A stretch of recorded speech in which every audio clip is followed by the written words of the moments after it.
Hello, Loveland. I'm Mike Meldon, and this is your Heart of Loveland podcast, brought to you by Gina Dubell-Smith, eXp Realty, and Stone Pillars Farm. Today, you're going to get to hear the story of the Cocoa Muse. I have driven by the Cocoa Muse right there on West Loveland and Loveland, Madeira, right there in the corner across from the Creamy Whip so many times as they were getting started, meaning to stop by, and never really did. Always running the kids here or there or having a place to go and never made it to stop. And I finally did a couple weeks ago, just as summer was getting wrapped up, and I'm sure glad I did. It is such a cool space. It's the outdoor is gorgeous, as you can see when you drive by, but when you get in, it is just a unique place with amazing chocolates. I just got a nice coffee that day because I was just going to sit there and read my book for a little bit. But even just down to the glasses that they use, the detail, very, very cool stuff. So I asked if I could talk to them and find out their story and how they got started and why they chose chocolates and this and that. And it was a fascinating story. And then we talked about their new initiative. They're going to start having these tea parties, these real authentic tea parties that are coming up. So sit back, relax, hear all about a newer shop here in Loveland called the Cocoa Muse. I think it's coming up on its year anniversary here pretty soon. And then if you want to stay tuned, I have a short commentary at the end about my departure from the Loveland Daily and about the Best of Loveland Awards that I was hoping to have this year. So enjoy the story of the Cocoa Muse. I am Jessica Ty of the Cocoa Muse, a little chocolate and coffee shop here in Loveland. I grew up here on the east side of Cincinnati, lived here my whole life. My grandparents, I grew up off of Glenessee-Withamsville area. My grandparents owned the farm across from Jeff Weiler, where now Myers sits in Eastgate. the library is where I grew up, spent every Sunday with awesome. My family, and so very much East Siders. Married my high school sweetheart, Derek Ty. Nice. Cool. We've been married, it'll be 30 years this year. Congrats. Thank you. We have 5 children, ranging from 24 years old to 14 years old. 3 adult boys. 2 of them are homeowners. One of them just bought his first home right here in Loveland. Right down the street, right? Down the street. Oldest boy is on his second home in Camp Dennison. He lives in Camp Dennison. We moved to Montgomery to raise our kids from we were kind of more east, and we moved north to Montgomery maybe 20 years ago now, I guess. About 20 years ago, and then moved to Loveland about 10 years ago. Okay. We had one of our boys graduated from Loveland, and then we'll have 2 more girls graduating from Loveland. So very connected to this community. We just love everything about Loveland. Mm-hmm. Once we moved here, we were like, okay, this is it. We have found our spot. That's so neat. We have a farm in Loveland. We live right off Branch Guinea, so we're very close here. One of our boys runs summer camps and does all that kind of fun stuff out there. And then, so I am a nutritionist by trade. That's what I went to school for. That's what I do or did. I don't really see clients anymore. I stopped doing that a few years back. One of our youngest child has pretty severe special needs, so just time, Sure. There's just no time to do anything like that anymore. So I had to stop seeing one-on-one clients and just pretty much taking care of her and our family and kind of just doing that type of thing. And then fast forward to where we are today. So, which is, I don't know, it's kind of it's a very long story, but. That's okay. So how did it get, from a nutritionalist, right? Yes. You decided you wanted to do something on your own. Yeah, well, it's always about family with us. Good. Really it is. Like everything we do it's born from something that our family, I mean, if you were a fly on the wall at our family dinners, it's quite interesting. My husband and I are both entrepreneurs. I mean, I've been in real estate. I had a podcast for years, a nutrition podcast. And we've run different businesses. I run our vacation business. Oh, wow. We do vacation rentals as well as the coffee shop. Those are kind of my two main gigs right now. And Derek, so we've done real estate investing. We've both been realtors. Done that whole thing. And then we're always talking business and different things we want to do, different projects we have and whatnot at the dinner table. And so our kids, I think, are naturally geared that way. Sure. They think like that because they hear us talking about it all the time. And our youngest son started working very roundabout way, but we had some connections, and he ended up working for a chocolatier. Okay. And this specific chocolatier I still use, I still have here in the shop. He's one of our featured chocolatiers here. Most of what we have here is made local. Our chocolatier here locally. We don't actually make anything inside this shop because we're just too small. Sure. So everything that we have is made locally here in Loveland off-site. But in addition to that, our local chocolatier, my son was working for the guy who does our fudges. And the fudge, I am kind of a fudge snob. And like every time we go on vacation, I always want to check out every fudge shop. And the kids are always like, "Oh, Mom, there's another fudge shop. Let's go check it out." And I'm always disappointed. Oh, no. My grandma was the best fudge on the planet. Well, there you go. That's and you cannot, I've never been able to find anything that's even close. So my son started working for this chocolatier, and he said, "Mom, this guy has been in business over 30 years. He makes this incredible fudge. He still does it in copper kettles. Wow. It's just cream, milk, butter, peanut butter if it's peanut butter, vanilla if it's vanilla, like very pure ingredients, no added corn syrups or any of the stuff that you find in literally every other fudge on the market." Yeah. And I was like, okay, I'll give it a try. So he's always trying to appeal to my nutritionist side. And I said, okay, I'll try it. So he brought some home one day. I think it sat on the counter 2 or 3 days because I just You didn't believe it. I didn't believe it. So eventually he convinces me to try it. I was blown away. Wow. I said, "Parker, this is like as good as my grandma's fudge." And he brought me peanut butter. That's my favorite. And I said, honestly, I can't believe this. I ate the whole slab he brought home, wanted more. And then, so he started bringing it home for us. And kind of to step back a little bit, we had a chocolate shop here in Loveland. We had a candy store. And we didn't. There was Loveland as a whole had a candy store. Yes. Yeah. Great spot. And we would frequent that with the kids, and it was just part of the kids growing up and everything. And I feel like every small town should have a chocolate shop. Yeah. They should have ice cream, and they should have a chocolate shop. So I was so sad when that chocolate shop shut down. Me too. And so anyway, my kids knew that. We had all these conversations. And so Parker, the son who worked for this chocolatier, says, "Mom, why don't you just open their own chocolate shop, and we could sell this fudge, and that same chocolatier makes our truffles. The same high quality, the same, everything's hand painted with cocoa butter. There's none of the emulsifiers and the oils and all the bad stuff and the artificial colors and flavors and all the things that my kids knew I don't want in the things that we eat." So I'm like, "Oh, buddy, that sounds, great, but I don't know if I can. Yeah. I don't know anything about opening a chocolate shop and running all that." So many conversations later, and a while, like a year later, we purchased a commercial building, and then we had a spot open up in it. And then my son really started pushing. "Mom, why don't I do this with you? We'll open this chocolate shop." And so I agreed to do it because I thought this would be such a great experience for the family. Yeah. Teaching the kids, like we talk about entrepreneurship, they see us doing things, but it wasn't really things that they wanted to get involved in necessarily.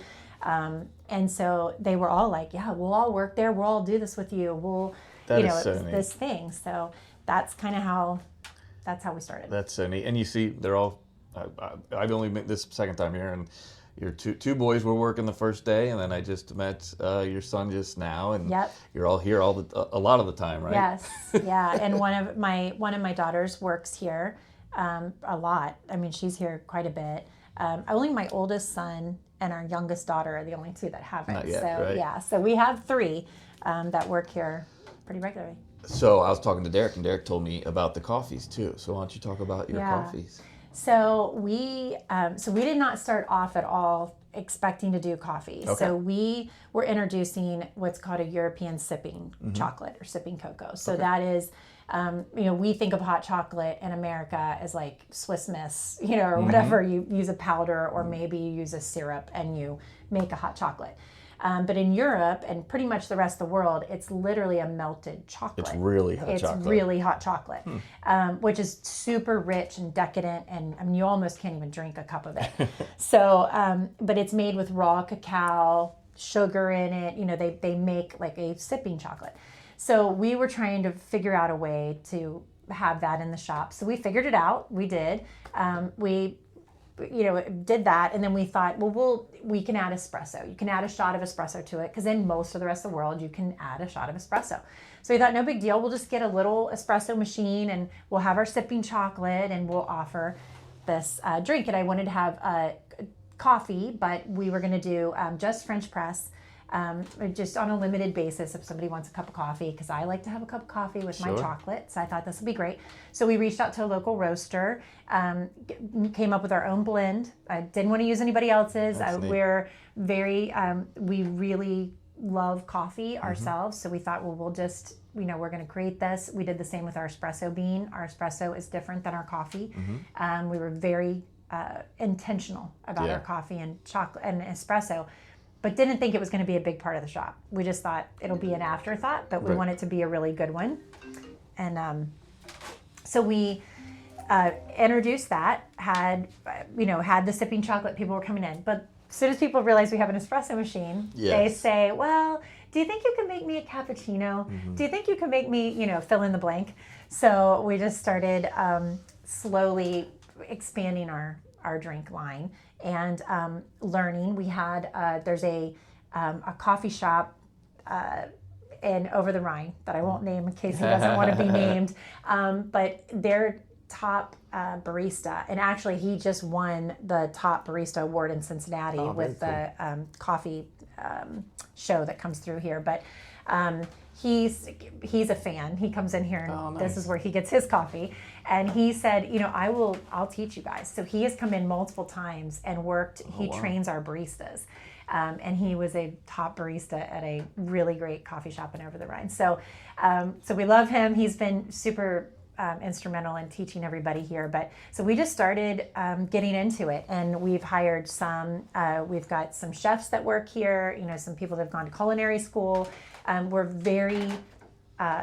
We just want people that care about the drinks and that it comes through and what they're making. So we've learned a lot over the last year, and I think we make some really fun drinks. We have a really good time coming up with things, and so it just kind of has evolved into this okay, now I guess we are a coffee shop and a chocolate shop. It's become. I mean, it's 50% of our sales now is coffee. That's good. Yeah, that's kind of. So tell me about the space. This space is gorgeous. Thank you. And it didn't start out that way though, right? No. We started out with less than half of this. We just had the first little piece that was vacant. The whole thing that started, us thinking we might just be able to open this little chocolate shop. We had very little seating.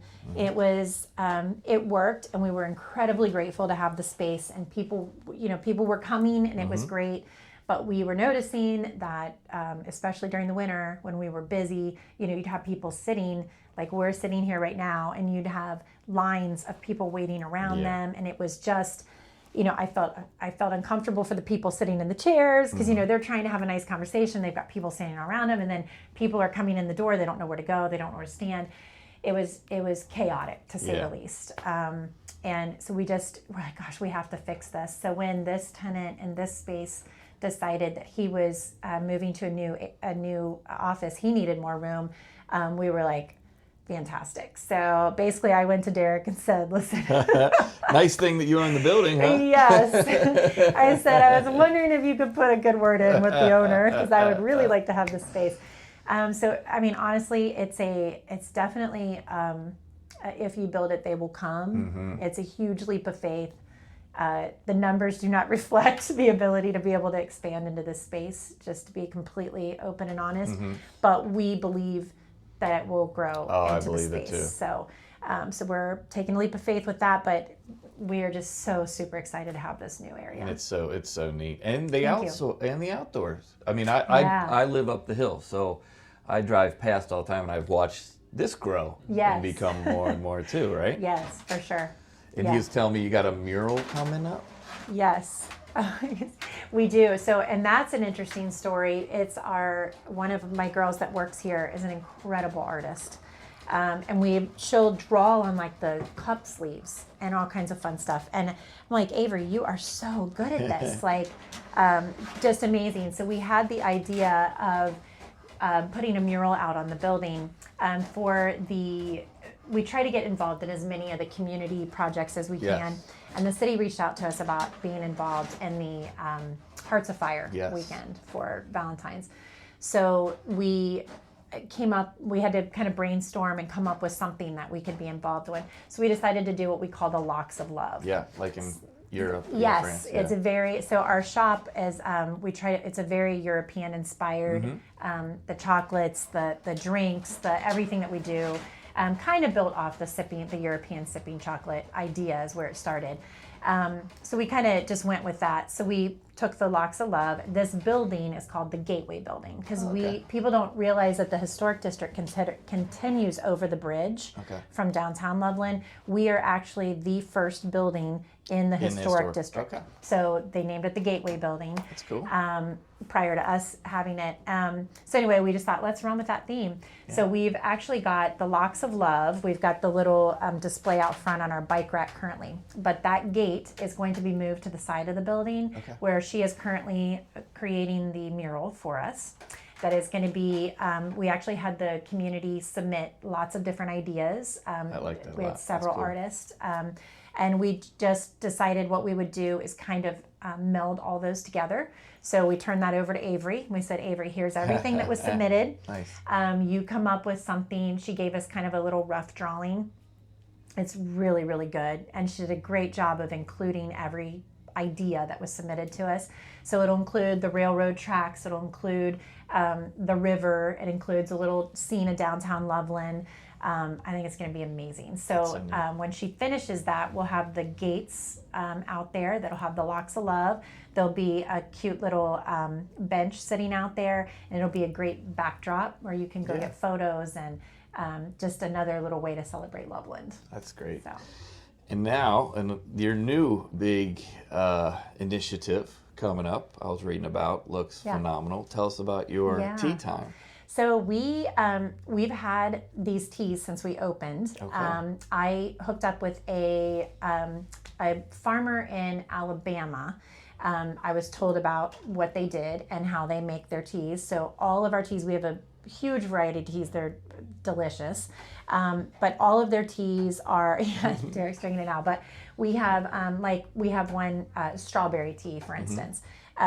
People always ask, oh, was that flavored with something? Yes, dried strawberries. Wow. Yeah, good. So everything is tea leaves and strawberries or blueberries or whatever they've got. It's such a phenomenal way that they do everything. But so we use them exclusively out of Alabama.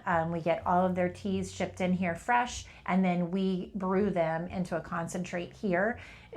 I didn't know that much about tea prior to opening this shop and working with them, and have just learned that it's how delicate. To brew it. Yes. I used to do that. I was addicted to dried teas and doing that. It's a process that you can overdo it on this one and make it sour, or it's such a process, and it is like dialed in for every variety of everything that we brew here. But they're really delicious teas. So again, when we did the expansion, I'm like, okay, we're gonna have this great room back here. I love our teas. I love tea. I love the idea of having a place that the community can come in, sit down, unwind, and have like a proper, tea time. afternoon tea. So that's what we're going to start offering. So we will have afternoon tea times. I'm a huge believer in partnering with other businesses in the area. So we have got a local honey partnership. Local chef catering is going to do all of our sandwiches here. Everybody knows her in the area. So we've got a local tea. Cookies are being made specifically for our tea times here with another bakery that's local that everybody loves. We have I have somebody making our macaroons. We've got, we use Matt Busales with Busales Bakery in Kenwood. He's a friend. He's an amazing guy. We carry exclusively his pastries. He will be doing our scones for our tea time. So we're building. I don't feel like I need to recreate the wheel, right? Like, I don't need to be the expert in everything. Right. I just want to bring it together and give it to the people. And you guys are so intentional with everything you do, from your background too, but also just caring about the business. Yes. From the coffee, the different chocolates, to everything that you do. I think that's really neat, and it's something that people should know. Yeah, I appreciate that. That's true. It is something that means a lot to me, and the ingredients mean a lot to me, where it's coming from, how it was made, how it was sourced, who's doing it, all of the things. Yeah. So this is the most fun part for me, is pulling all of that together. And then being able to give it, there's nothing that makes me happier than hearing people or seeing people go, oh my gosh, that was such an incredible experience, or oh, that coffee was so good, or that chocolate, how did you do that with that chocolate? It's like, well, I don't have to be the one that's doing everything. Yeah. I'm just putting it out there. You found it and brought it here. So what do people need to know about the tea times? I saw you have, you're going to have different themes for them. Do they have to sign up? Is it, how will those work? Yeah, so we're hoping to have that launched here in the next, couple weeks. It'll be launched in August, hopefully. We will have certain days of the week and a couple of tea times per day that you can go on our website and click to book a ticket. We'll sell a limited number of tickets. The room can only seat so many. We want it to be a nice experience. So you'll buy a ticket, you come into the tea time. There'll be an hour and a half long tea. You'll come in, you'll experience several different teas, have a nice tiered tea tray with all the little sandwiches and all the fun things. And of course, our chocolates will be on there. And then we will also be offering what we're going to call tea parties, which will be like mother-daughter teas on the weekends. Think like princess tea parties. Nice. We'll do Mad Hatter tea parties where you just come in wearing some crazy fun hats. Around the holidays, we'll definitely do like costume tea parties. We'll do Christmas tea parties, all that fun stuff. So we'll have lots of themes. And then we will also be offering the room for rent during business hours. You can just come in. We've had book clubs, bridal parties, baby showers, charities. We've already rented it out to a charity. So we have lots of people that there's not a lot of places around here in Loveland that you can just get a small space. Right. It's usually renting like an entire floor of a restaurant, and sometimes that works great, but sometimes you have smaller groups that they don't have that budget. And they might only need an hour. Exactly. Yeah. So we'll also offer it for that. So again, we're very community focused. We just want this to be the place that everybody feels like is their place, that they have a spot here. All right, so make sure you get down there, check that place out, make a reservation for one of those authentic tea parties that they're going to have. We're really lucky to have, like they said, they want to create a hometown place for people to go and feel like, they're at home. You can sit down, and like I said, I read a book there, and I was heaven for a while, just an hour of peace. I was lucky to grab it when it wasn't very crowded, but I can see this place starting to be packed every day. So make sure you get down there and check it out. But now I just want to give a quick commentary for those that wanted to stick around. Over the last day or so, I've had a lot of people reaching out, asking what happened and why I stepped down from the Loveland Daily, and what happened with the awards that I had planned. Excuse me. The Best of Loveland Awards. And rather than trying to answer everybody individually or,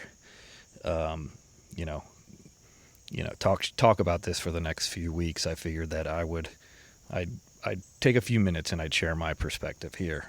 So this all lines up. It's kind of, I believe in serendipity. And I put a post up just this week, or maybe it was last week, on my personal Facebook and Instagram page. And it was just about how I saw people treating people and this and that. And I thought it was a good quote. And the quote was, quote, "The older I get, the more I realize how much life comes down to something we learned as children.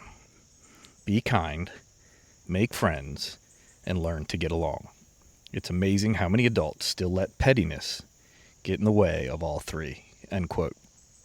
And over the last couple days, it's been, I'll tell you, it's been not the easiest couple of days for me, but it's easy to let your mind wander and to go into different places, especially from some of the feedback I get, or no feedback from some people. You start to let that pettiness get to you. And so I revisited that quote, and I think that's a good place to start. I don't want this to be about blaming anybody or choosing sides or deciding who was right or who was wrong. The three people that I worked with at the Loveland Daily are genuinely good people.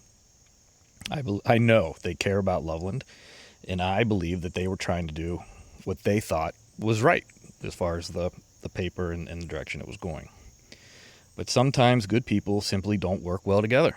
Just a fact. I have some of the best friends in the world that I probably couldn't work with every day. That doesn't make them bad people, and that doesn't make me one either.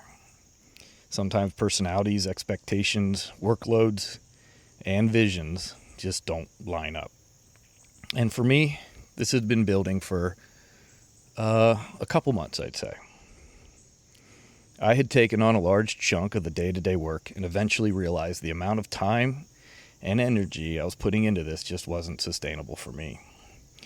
And I began to realize that maybe we weren't working well, and maybe this wasn't the right fit. This partnership wasn't going to fit the way that I thought things should be or fit with me and my personality. Nobody has to be the bad guy here for this to be true. Excuse my air conditioning unit. I'm sitting on my back porch. I also want to make something else very clear. I did not resign because of the awards. If anything, the situation with the Best of Loveland Awards was simply the straw that broke the camel's back. It brought some of the things to surface that I'd already been wrestling with for a couple of months, and this made me finally decide that it was time for me to step away. I also want to be clear about something else. I want to be clear about the chamber and the timing of the awards, because I know that there have been a lot of questions about that and people looking at me side-eyed a little bit.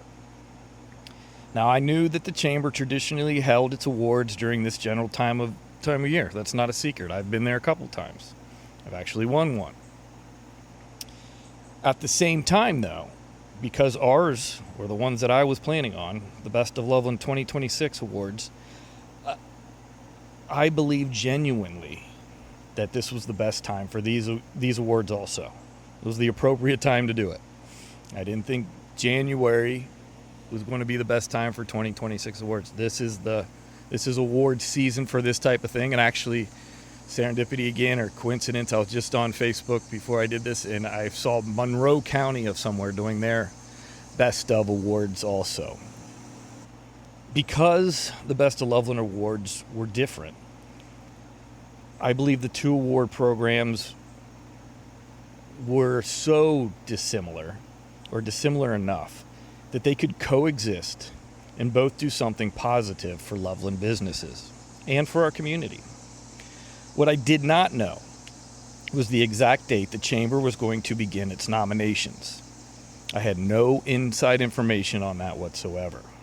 And unfortunately, their nominations and ours ended up beginning at essentially the same time. I wish that did not happen. I wish it did not happen that way.